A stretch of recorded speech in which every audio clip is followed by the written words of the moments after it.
यूहन्ना नबी प्रभु यीशु मसीह को अच्छी तरह से जानते पहचानते हुए भी ये सवाल करते हैं कि आप वही हैं जो आने वाले हैं या हम किसी और का इंतजार करें। क्यों? यूहन्ना नबी जो खुले आसमान के नीचे रहने वाला इंसान नबी, आज वो जेल में है अपनी सच्ची टीचिंग और प्रीचिंग की वजह से। जैसे वो एक डार्क कोठरी के अंदर, अंधेरी कोठरी के अंदर रह रहे हैं, उसी तरह से उनका माइंड भी उन डार्क प्लेसेस के अंदर मूव हो रहा है, शक में बदल रहा है। उनके सर्कमस्टेंसेस उनको अलाउ करते इस तरह का सोचने के लिए।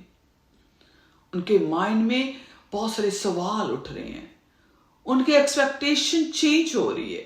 यूहन्ना नबी ने कभी ये सोचा नहीं था कि वो कभी इस तरह से जेल में रहेंगे, अंधेरी कोठरी के अंदर, क्योंकि उनको पता था कि उसको खुदा ने चुना हुआ है। याद रहे, जो बिलीवर्स के अंदर डाउट होता है, शक होता है ना, वो नॉन बिलीवर जैसा नहीं होता।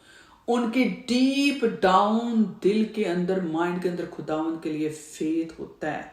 उनको पता होता है कि खुदावंद है, उनको पता होता है कि यही ही खुदा है।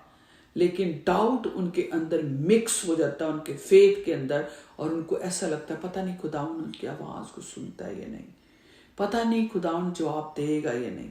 क्योंकि पाक रूह जो होता है ना, वो उनके अंदर होता है, वो उनको होल्ड करता है। क्योंकि जो बिलीवर्स के अंदर डाउट होता है ना, वो हमेशा के लिए नहीं होता, वो मोमेंट्स के लिए होता है, वो थोड़े टाइम के लिए होता है, लेकिन वो खत्म हो जाता है। जैसे वो खुदा को पुकारते हैं तो खुदा उनके डाउट को क्लियर कर देता है और उनकी मदद करता है। क्योंकि कई बार हमारी जिंदगियों को इन चीजों में से गुजरना पड़ता है कि जहां खुदावंद हमें ट्रेंड करता है और खुदावंद हमें सिखाता है और खुदावंद हमें बरकत देता है।